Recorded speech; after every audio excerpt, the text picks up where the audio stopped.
কথায় আছে লোভে পাপ, পাপে মৃত্যু। একটা ছোট গল্প আপনার জন্য। নমস্কার, আমি সুজিত। একটি গ্রামে একটি মনীষী ছিলেন। সেই মনীষী গীতার বাণীর প্রচারের মাধ্যমে সমস্ত মানুষের দুঃখ কষ্ট নিবারণ করার চেষ্টা করতেন। এইভাবে তিনি গ্রাম থেকে গ্রাম এবং শহর থেকে শহর প্রত্যেক জায়গায় পদব্রজে তিনি গীতাবাণী প্রচার করতেন। এরকম প্রচার করতে করতে একদিন সে ক্লান্ত হয়ে দুপুর রোদে একটি গাছের তলায় আশ্রয় নিচ্ছিলেন। সেখান থেকে এক ব্যক্তি যাচ্ছিলেন হেঁটে। সেই ব্যক্তি সেই মনীষীকে দেখে চিনতে পারলেন এবং তার কাছে গিয়ে বললেন, গুরুদেব প্রণাম, কেমন আছেন? আপনি এই ভর দুপুরে এইখানে কেন বিশ্রাম নিচ্ছেন? আপনার কুঠির কোথায়? সেই মনীষী তখন বললেন, বাবা আমার কোনো কুঠির নেই, কিন্তু আমি তো তোমাকে চিনতে পারলাম না। বলে, আপনি আমাকে চিনতে পারবেন না। আপনি পাশের গ্রামে গত সপ্তাহে যে প্রবচন দিতে এসেছিলেন, সেই প্রবচনের বাণী আমি শুনতে গেছিলাম এবং বিশ্বাস করুন আপনার বাণী আমি শুনে আমি আমার নিজের লাইফে অনেক কিছু ইমপ্লিমেন্ট করেছি এবং তার জন্য আমি লাস্ট এক সপ্তাহ ধরে অনেক বেশি সচ্ছল বোধ করছি, অনেক বেশি শান্তি আমার মনে ফিরেছে। তার জন্য আমি সত্যিই আপনার কাছে খুব কৃতজ্ঞ। কিন্তু আপনি বললেন যে আপনার কুঠির নেই। আপনি এটা কুঠির কেন করে নিচ্ছেন না? আপনার তো বয়স হচ্ছে। আপনি এরকম প্রত্যেকটা দিন সকালবেলা থেকে সন্ধ্যাবেলা অবধি এই যে পদব্রজে যে ঘুরে বেড়াচ্ছেন, আপনি তাহলে থাকেন কোথায়? বলো, এই যে ক্লান্ত হয়ে যেখানে সুযোগ পাই সেখানেই আমি বিশ্রাম নিই এবং পরের দিন সকালে সেখান থেকেই আমি আমার যাত্রা শুরু করি। তখন বলল, তাহলে এক কাজ করুন, আমার পাশের গ্রামে এক সুন্দর মহারাজা রয়েছে এবং সে ভীষণ দানবীর, খুব ভালো মনের একজন মানুষ। আমি নিশ্চিত আপনি যদি তার কাছে দান চাইতে যান, আপনি খালি হাতে ফিরবেন না, আপনি নিরাশ হবেন না, আমি এইটুকু আপনাকে বলতে পারি। সেই ব্যক্তির কথা শুনে মনীষীর মনে একটু জল এলো। ভাবলো একবার গিয়েই দেখি না কি হয়। পরের দিন সকালবেলা মনীষী রেডি হয়ে ফ্রেশ হয়ে চলে গেলেন সেই রাজার রাজ দরবারে। গিয়ে দেখলো প্রচুর মানুষের ভিড়, সবাই দান চাইতে এসছে।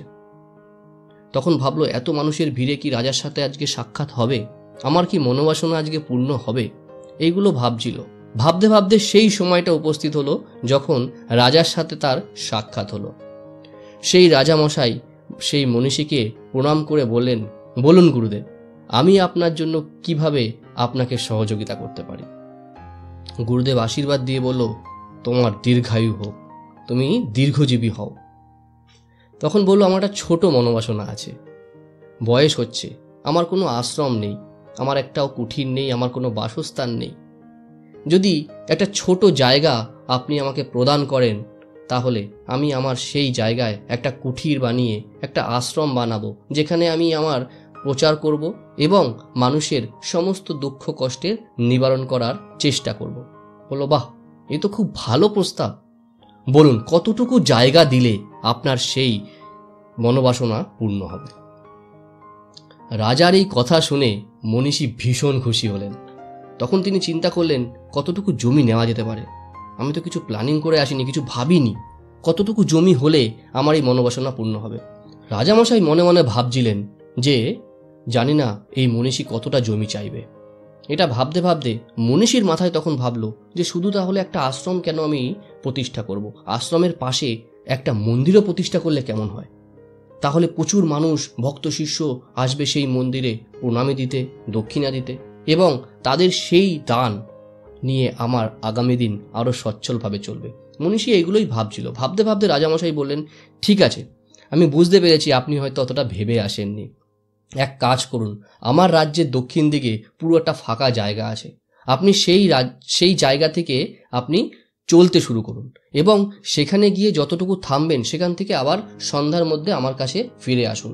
এই যে পুরো কভার করবেন এরিয়াটা, এই পুরো কভারিং এরিয়াটা আমি আপনাকে দান করব।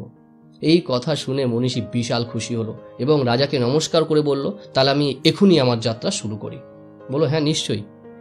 সে তখন প্রণাম করে মনীষী যাত্রা শুরু করলো। রাজামশাই এত ভালো মানুষ, রাজামশাই বললেন, দুটো সৈন্যকে ডেকে তুমি এক্ষুনি ওই মনীষীর পিছন পিছন যাও এবং সাথে কিছু জল এবং খাবার নিয়ে যাও, দেখো রাস্তায় যেন সে মনীষী অসুস্থ না হয়ে পড়ে। মনীষী তো সেটা শুনেই দৌড় শুরু করলেন, রীতিমতো দৌড়চ্ছেন। ওই বয়সে ওই প্রখর রোদে ভীষণ কষ্ট হচ্ছিল, তাও তিনি তার দৌড় সমাপ্ত করছেন না। তিনি নিজেও বুঝতে পারছেন না যে কত দূর তিনি চলে এসেছেন। পিছনের সৈন্যরা ঘোড়ায় ততক্ষণে সেই মনীষীর পিছন পিছন যাচ্ছে এবং মনীষীকে জল পান করার জন্য এবং কিছু খাবার খাওয়ার জন্য অনুরোধ করলে মনীষী বললেন, না, আমার এখন অনেক দূর যেতে হবে, আমার লক্ষ্য আরও অনেক দূর অতিক্রম করা, আমার এখন খাওয়ার সময় নেই। বলো, আপনি একটু বিশ্রাম নিয়ে নিন, তারপরে নয় আবার চলতে শুরু করবেন। বলো, না, বিশ্রাম নেওয়ারও সময় নেই, আমাকে এগোতে হবে, আমাকে চলতে হবে। এইটা বলছে আর দৌড়চ্ছে। দৌড়াতে দৌড়াতে উনি অনেকটা দূর চলে এসছে। তারপরে তিনি রিয়ালাইজ করলো, ও, আমাকে তো আবার সন্ধ্যা হয়ে আসছে, আমাকে তো আবার ফিরতে হবে রাজসভায়, নাহলে তো হবে না। তখন তিনি আবার ব্যাক করা শুরু করলেন। ব্যাক করার সময়ও কিন্তু সেই সৈন্যরা বললেন, গুরুদেব, কিছু আহার করে নিন, আপনি প্রচণ্ড ক্লান্ত মনে হচ্ছে, আপনি একটু বিশ্রাম নিয়ে নিন, না হলে আপনি আমাদের ঘোড়ায় উঠুন। সেই মনীষীর সমস্ত অনুরোধ উপেক্ষা করে দৌড়াতে দৌড়াতে রাজসভায় সন্ধ্যার আগে উপস্থিত হলেন এবং রাজাকে প্রণাম করে রাজার পায়ের সামনে লুটিয়ে পড়লেন। সেই যে পড়ল, সেই মনীষী আর উঠল না। তিনি তার দেহ ত্যাগ করে পরলোকে গমন করলেন। বন্ধুরা, গল্পটা খুব ছোট। এই গল্পটা ওই রাজার মনীষীর নয়, আমার আর আপনার জীবনের গল্প। আমরা আমাদের প্রয়োজনটা বুঝি না। আমরা একটা অলীক উদ্দেশ্যে প্রত্যেকটা দিন এরকমভাবে দৌড়ে যাচ্ছি। আমাদের প্রয়োজন কতটুকু সেটা আমরা না রিয়ালাইজ করেই আমরা এগোচ্ছি। কথায় আছে না, লোভে পাপ, পাপে মৃত্যু। দেখুন, যখন মনীষীর কাছে কিছু ছিল না, মনীষী কিন্তু খুব শান্ত ছিল, কোনো চিন্তা ছিল না তার মাথায়। কিন্তু সে যখনই একটু জমির লোভ পেল, সে ভাবলো জমির পাশে আশ্রম করব, আশ্রমের পরে লোক আসবে, লোকের পরে আমরা অনেকটা দূর ভাবি। আমরা আজকের দিনের জন্য বাঁচা উচিত এবং সামনের অল্প সময়ের জন্য ভাবা উচিত। গল্পটা খুব ছোট, ভালো লাগলে বন্ধুদের সাথে শেয়ার করবেন। আর আমার চ্যানেলে প্রত্যেক শনিবার দিন এরকম একটা করে নতুন গল্প শোনার জন্য ইনসাইড সুজিতকে অবশ্যই লাইক, কমেন্টস আর ফলো করবেন।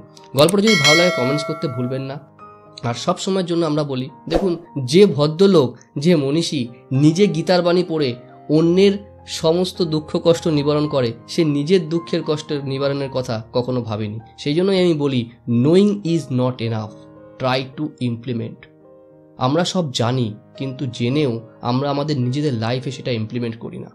আমাদের ইমপ্লিমেন্ট করা প্রয়োজন, তাহলেই আমাদের জীবনটা অনেক বেশি ইজি হবে।